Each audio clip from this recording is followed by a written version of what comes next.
All right. So thank you everyone for taking time to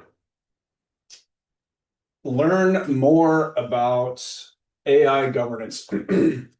Um, Not the most exciting topic, I get it, right?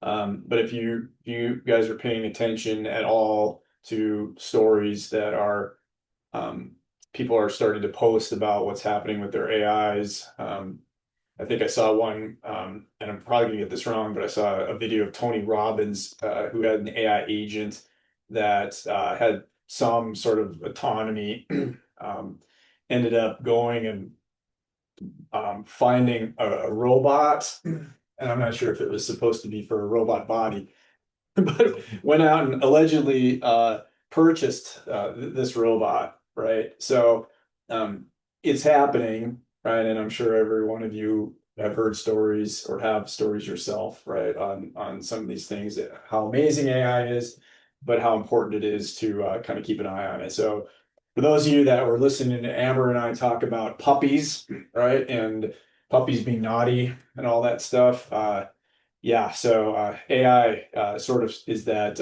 adolescent stage right now, right? Where governance, supervision, and a little bit of that oversight is important. So what did we talk about last time? So again, 5 pillars, and we'll be kind of covering a little bit about the rest of these. Today we're going to be talking about assessment, but what did we talk about a month ago? It was about inventory. You can't govern what you don't know you have, right?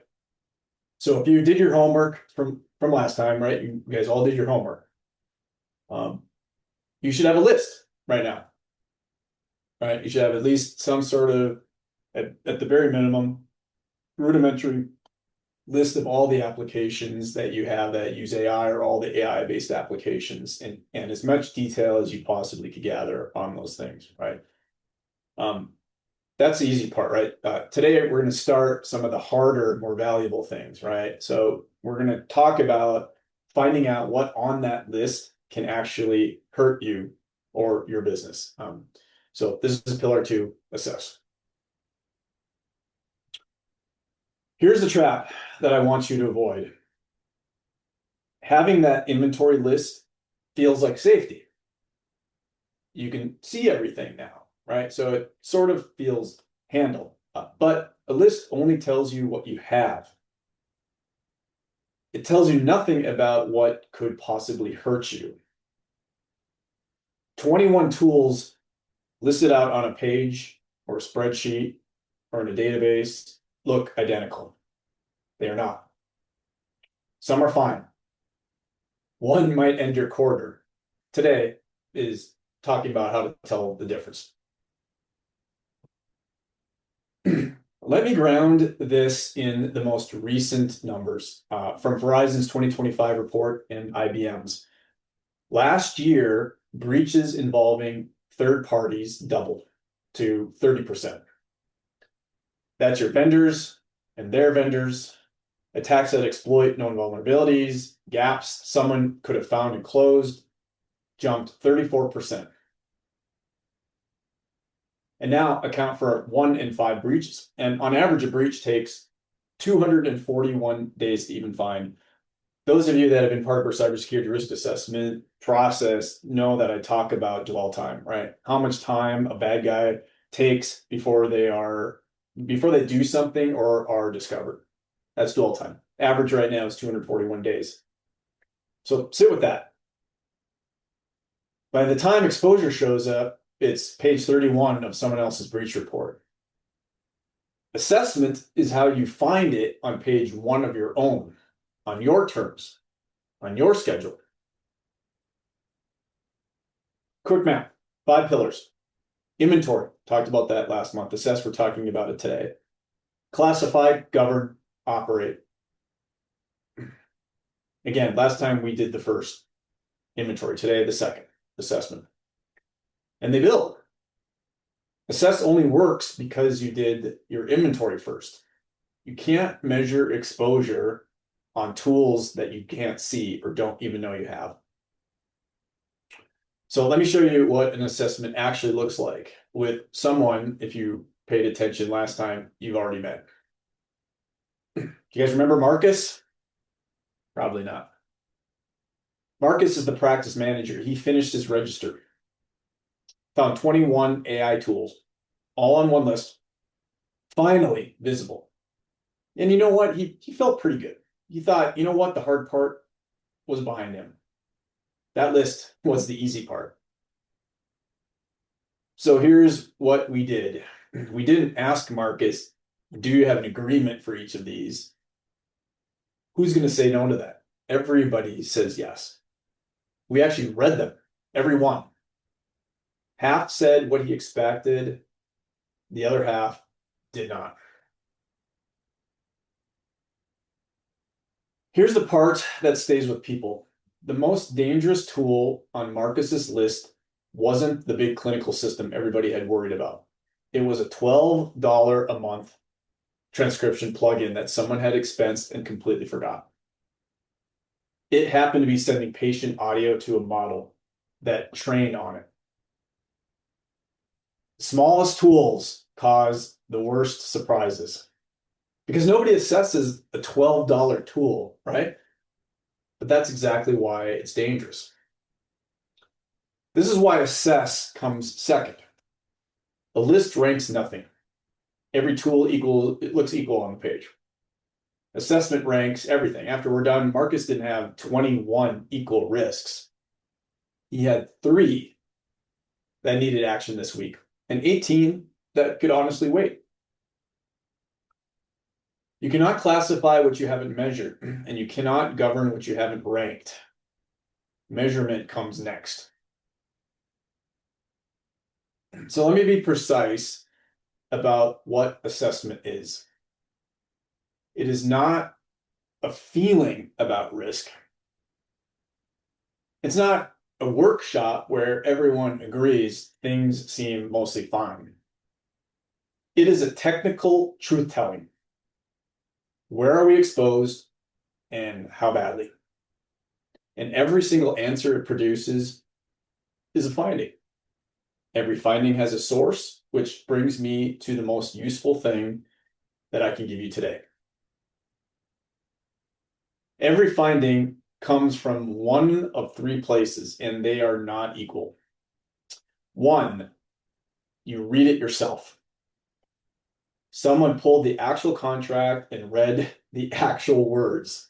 Highest reliability, right? 2, the vendor attests, right? They give you some report in writing, right? Okay, that's good, but check that it's current, right? 3, well, you know, Ken, we just always do that, right? Someone's memory of a policy, obviously lowest reliability. When you read a risk report, ask which of the 3 each line came from. It changes how you read the whole darn thing.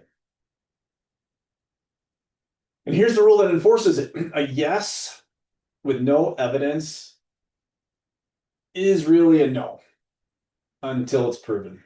Now, I know that probably sounds harsh, and it's the single line that separates a real assessment from a comfortable one. We're covered is not a finding. The signed page that proves it is. If you take one principle from today, take that one.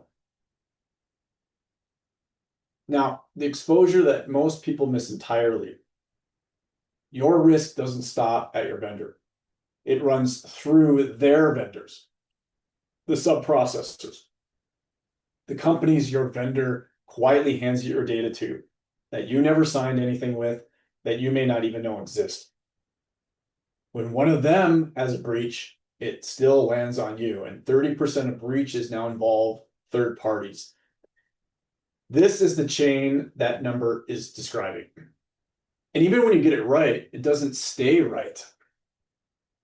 All assessments are simply snapshots, right?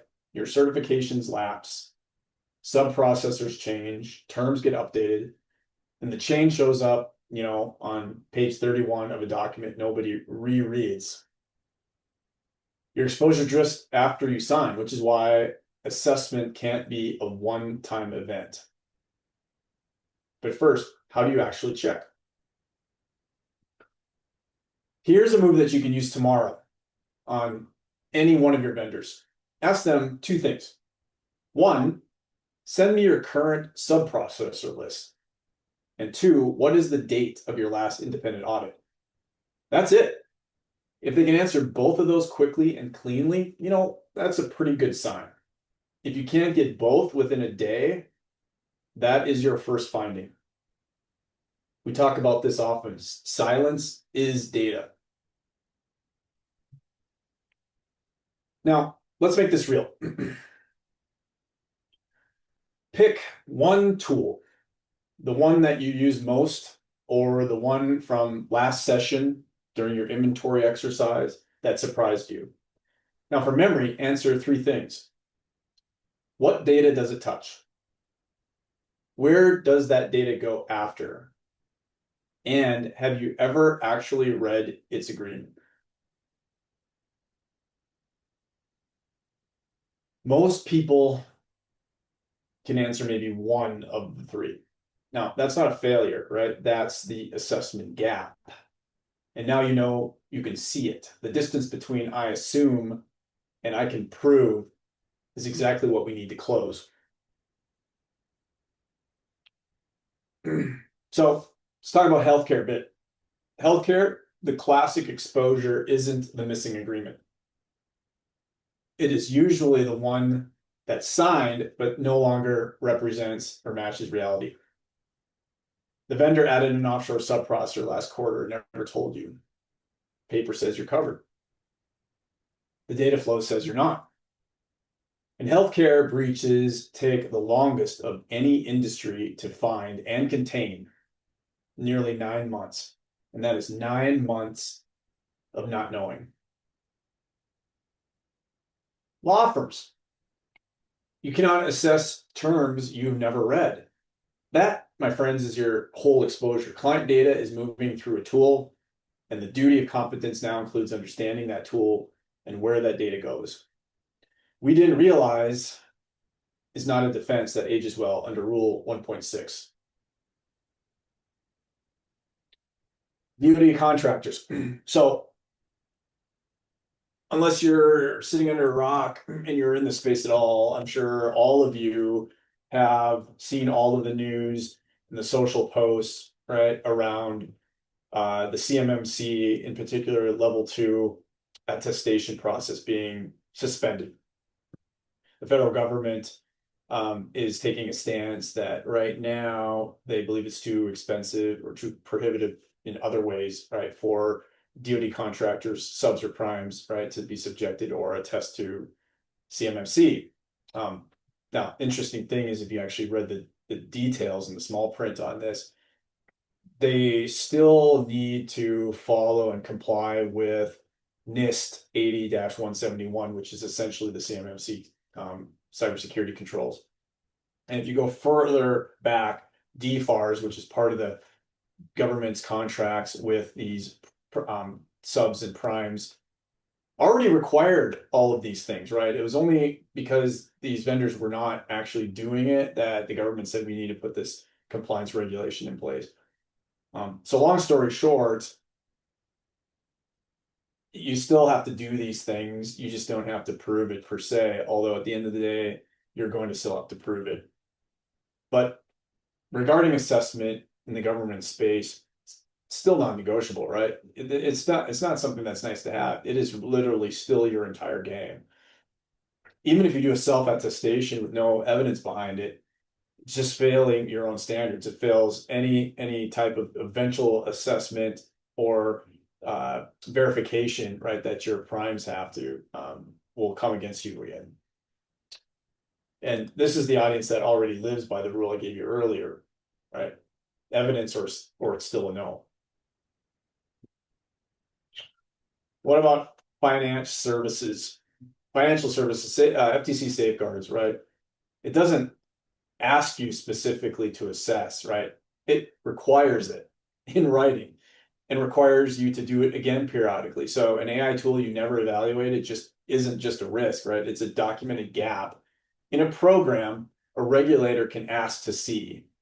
Knowing still beats guessing, and here with financial services, FTC safeguards requirements, it is the law. So a warning, because this is the most common way that we see assessments fail. People only do it once. Imagine going to the doctor for a physical one time. A risk assessment from a year ago, just like a physical a year ago, describes a vendor or your health status that could have changed 3 times since. New subprocessors, new terms, a lapsed cert. If your last real look was 12 months ago, you are governing a company that no longer exists. The value isn't in doing it, it's doing it again and again and again. So what does good look like? Like what are we striving for here? Every finding has a source and a date. You know how you know it and when. Your exposures are ranked, not just listed. You know what's first. Nothing at the annual audit is a surprise because it was already on your list that you created months earlier, right? And the smallest tools get the same scrutiny as the biggest, because ironically, that's where the $12 surprise lives.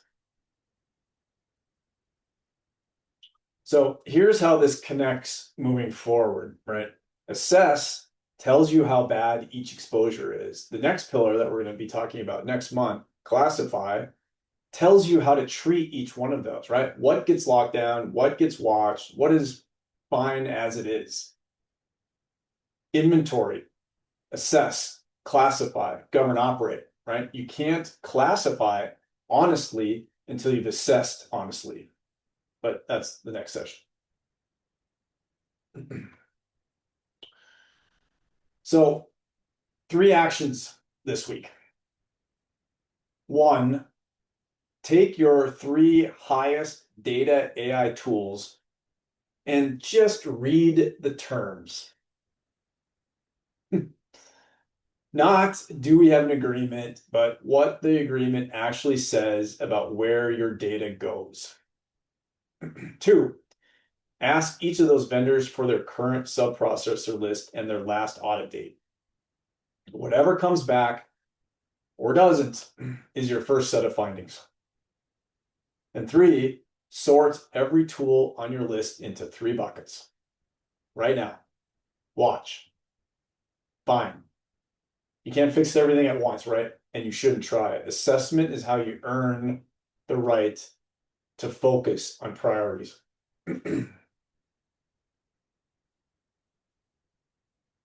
That's assess, right? You now know not just what you have, inventory, but where you are exposed and how badly. The next question is, what do we do about it, right? And that starts with sorting your tools by risk. That's pillar 3. Next session is classify, where we'll build out risk profiles for all of your assessed inventory applications. So, paid any attention to anything I ever do or say, I'll leave you the same line, right? You don't protect to prevent. You protect to propel. Assessment is not there to scare you, right? It is there so you know exactly where to spend your attention and where you don't have to. If you want to see it work, right? Book some time with me, right? We'll pull one of your vendor agreements together on the call and I'll show you your first finding in real time. Hit the QR code, right? You're going to get a bunch of goodies, some downloads, right? The ability to book some time with me if you want. But I'm going to open up the floor for Q&A right now. Does anybody have any questions?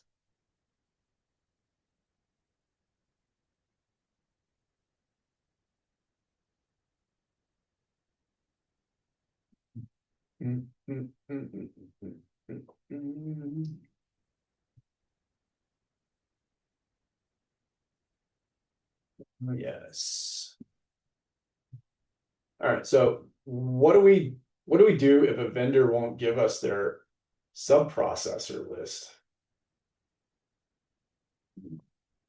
Yeah. So that is it, I think that's a finding, right? We talked about this. If they are not able to answer your questions quickly, right, that is a finding. That jumps them up the priority list, right? You pretty much have your answer, right? If they don't provide that. A vendor who can't or won't tell you where their data goes has told you something important about where your data goes.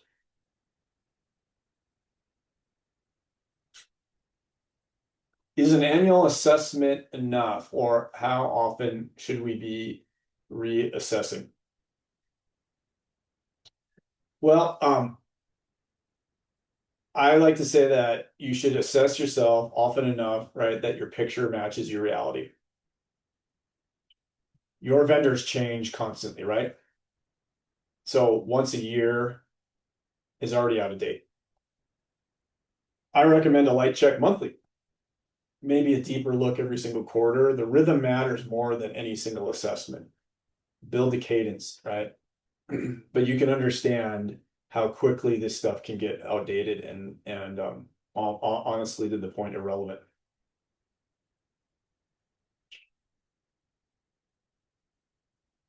Um,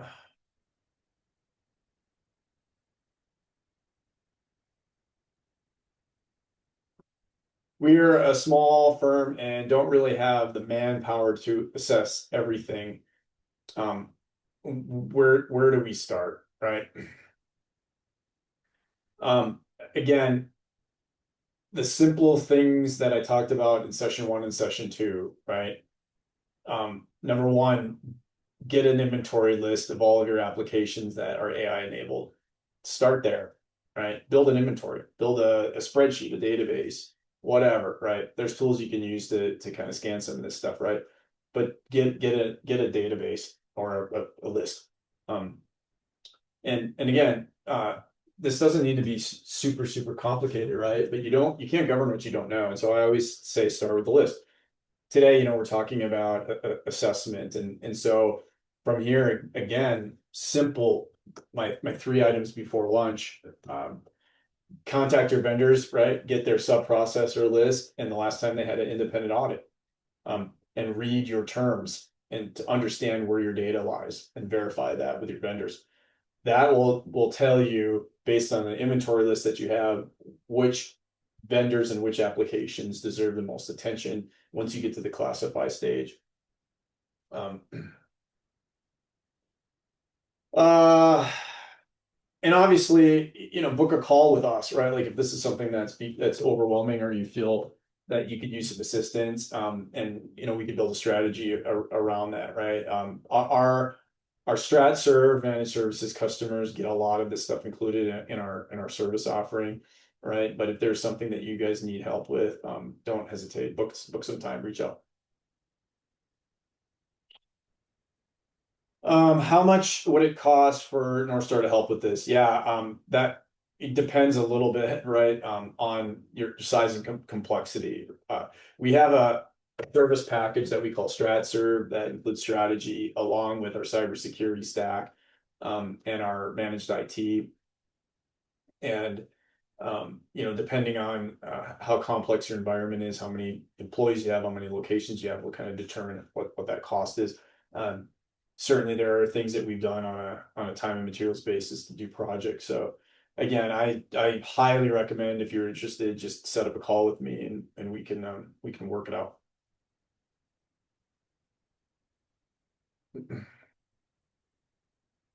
Any other questions? Should unmute Amber, let her sing a little bit.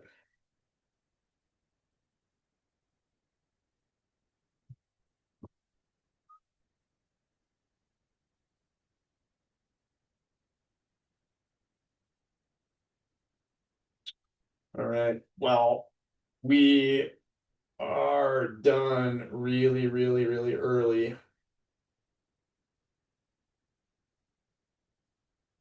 So if there's no more other questions, I'm going to let everybody go. I appreciate everyone's time. And again, if you're registered for this one, I think you're registered for all of them. We've got the next one upcoming. I can't remember what the date is. Maybe Amber can put it in the chat. And that one is going to be on classification. So just because you have an inventory and you've assessed where the data is, and you prioritize that list, the next step is to determine where those risk buckets are. AI that touches patient information, financial information, right? That's a higher risk than AI, right? That touches public or marketing information, right? So next week we'll talk about how to classify that. And it is on August 19th. So hopefully everyone will be able to join us then. If not, I'm gonna let everybody go. I appreciate your time. Thank you so much.